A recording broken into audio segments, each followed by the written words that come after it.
Hey everybody, welcome to the second installment of Fright Fridays. This is Night Owl Video, and this is a new series I've started on my channel every Fridays. I'm going to do a horror movie review. Today we're talking about the 2019 film Midsommar, as the director pronounced it in the documentary. A lot of people would probably just call it Midsummer, but anyway. This is a film directed by Ari Aster from 2019. It's a folk horror film, which is a genre I'm not super familiar with beyond, say, like the original Wicker Man and like The Witch. The Ritual, which is a movie on Netflix, is really good. I would maybe put that in this category. But those are kind of like later installments of this genre. This genre's been around for quite a while, probably like the 60s. I'm going to get a bit more into that in a few minutes, though. This film stars Florence Pugh, Jack Rayner, both of them in the lead roles as a couple, and Will Poulter, a guy who I really like this guy. And when I was watching the film, I thought, where do I know this guy from? The Revenant. He was in The Revenant, which I think came out in 2015. Another awesome movie if you get a chance to see it. I'll probably do a review of that down the road.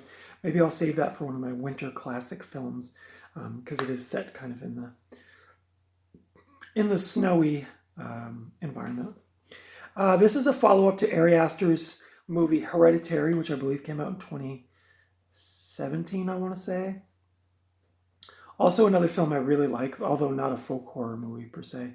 But that Hereditary was the film production A24.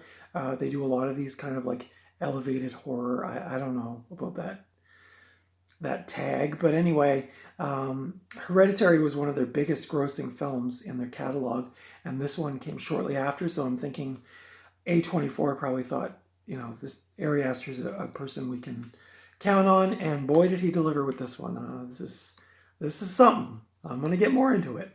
Aster describes this film as a breakup movie dressed in the clothes of a folk horror movie. My TV went to sleep. That's not funny.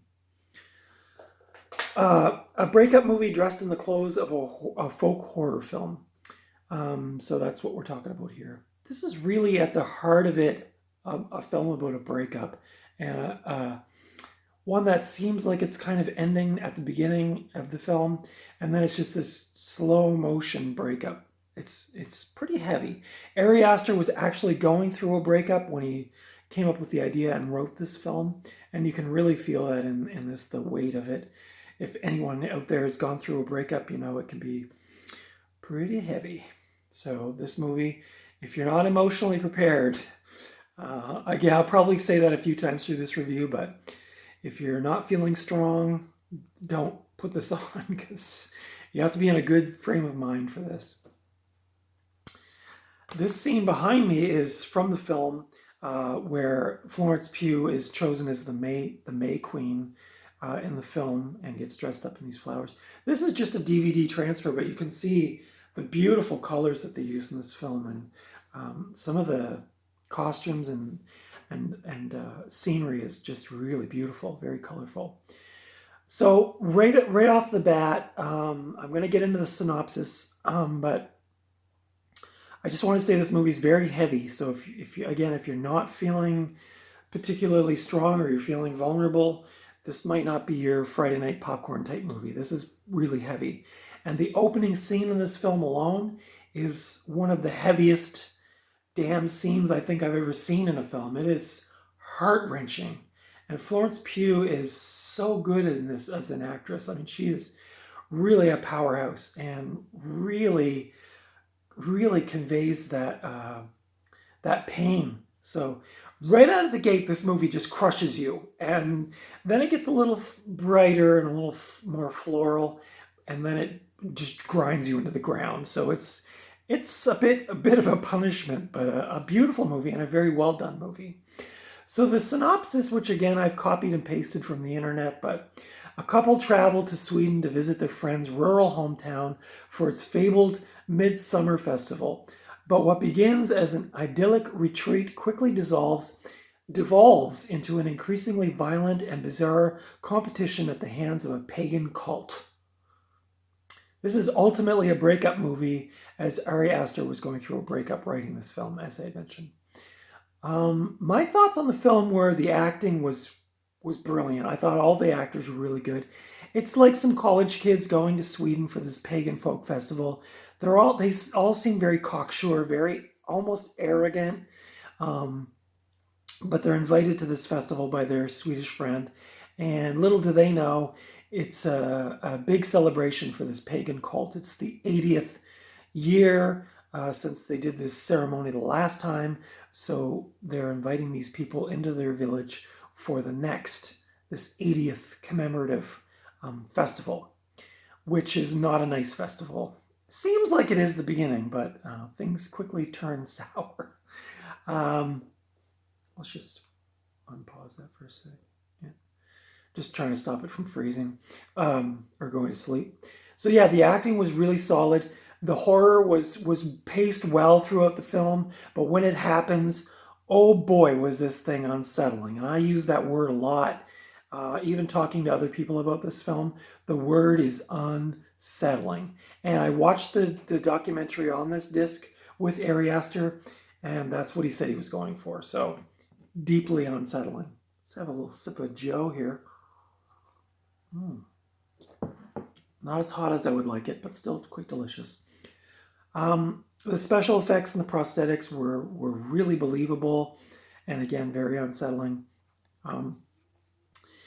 The whole film takes place in this pagan village in Sweden, and like it's literally just a field with some houses. It's very claustrophobic feeling, even though it's set in an open setting. It still feels very claustrophobic. You're just going between buildings and two supper tables, and it's really moody. It really gives you that vibe.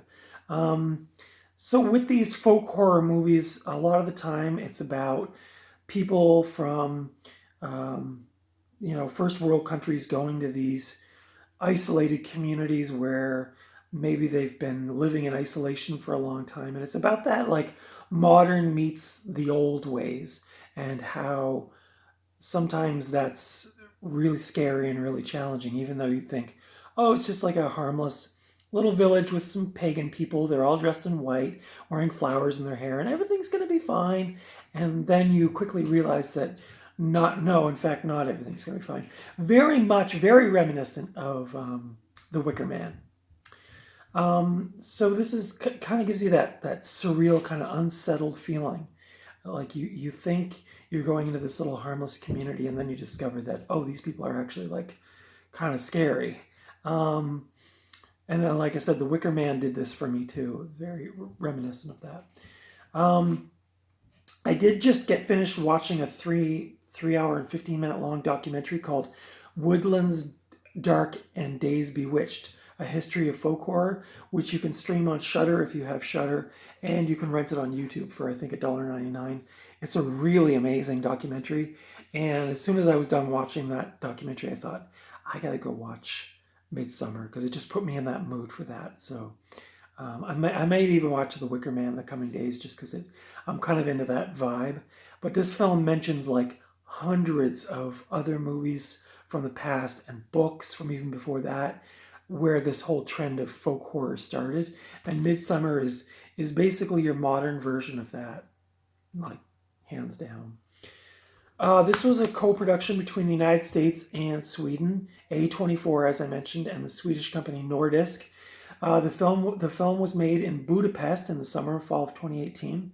Soundtrack was by a person named Bobby Krlik, who also performs under the name The Haxan Cloak. And the soundtrack was really creepy. I mean, the music at the end was really haunting. I'm kind of interested to go and check out some of this Haxan Cloak person to see what other kind of music they did, because it was really cool. I really liked it. Very dark, very moody. I think they were listening to a lot of like Nordic music to get inspiration for this, and you can really get those vibes. The film was released in July of 2019, so almost 3 years ago. It was made on a budget of $9 million, and it made $48 million at the box office. So not a bad return for A24 and Nordisk Films. The film was received by critics very well, although it did polarize audiences, and I get that. It's a very different kind of movie. If you're looking for the, I mean, people who like A24 movies or who liked Hereditary would probably be into this, but if somebody's going looking for like Chucky or like some slasher type thing, this is going to be very off-putting. Apparently, there was a director's cut released for one weekend in August of 2019, and then it got released to a boutique Blu-ray, I think, through the A24 website. I don't know if it was a limited edition, so I'm assuming it's long gone. I didn't investigate that any further, but sure would like to see that director's cut, because I guess it adds like 11 more minutes or something, or 17 more minutes to the film. Like, I think it's 17 minutes that was cut from the film. So A24 asked Ari Aster to cut it down a bit. So I'd love to see that extended cut. Maybe I'll come across it someday in my thrifting. As far as special features on this version, there is a cool documentary. It's about 25 minutes long, which goes behind the scenes with Ari Aster and some of the actors. It kind of talks about the synopsis, but it does get a bit into the acting and the production stuff. So kind of cool to watch. And then it has this other cool thing on here called Bear in a Cage promo, which is in the movie, there's a bear in a cage. And in this, the special features, they have like a commercial, and it's this little toy bear in a cage. And they made it like a 70s cartoon, or a 70s commercial where there's like kids playing with this bear in a cage. It's like, what's the bear in a cage? And it's got this little theme song. It's quite funny. I don't know if you could find it on YouTube, but it's quite funny. It really threw me off. I was like, what is this? But I guess they were selling this little model version of the bear in a cage on their website as well. So anyway, this is a very bare bones edition. I think this is the 2019. Yeah, this is the 2019 DVD. For those of you who want to know, it's region 1. It is rated 18, of course. There is a lot of sexuality in this film, a lot of graphic sexuality. And like I said, the horror elements, the gore bits in it are very, very disturbing and very gory. So I wouldn't let anybody under the age of 18 watch this. So yeah, this is IGN. IGN says the horror genre has found a new master in filmmaker Ari Aster. And I do believe that. I think Ari Aster, based on Hereditary and Midsommar, he's going to probably go on to do some great things. This is streaming on Netflix in Canada, for those of you, for my Canadian viewers, because I am making these videos from Canada. So if you have Canadian Netflix, this is available on there. I would give this a solid 5 out of 5. I love this film, although very disturbing. Last night was my second time watching this. I do remember watching it when it came out on DVD and saying to myself, or I said it on Instagram, I said, well, I guess I didn't need to sleep ever again. It'll shake you to your core if you're not kind of prepared.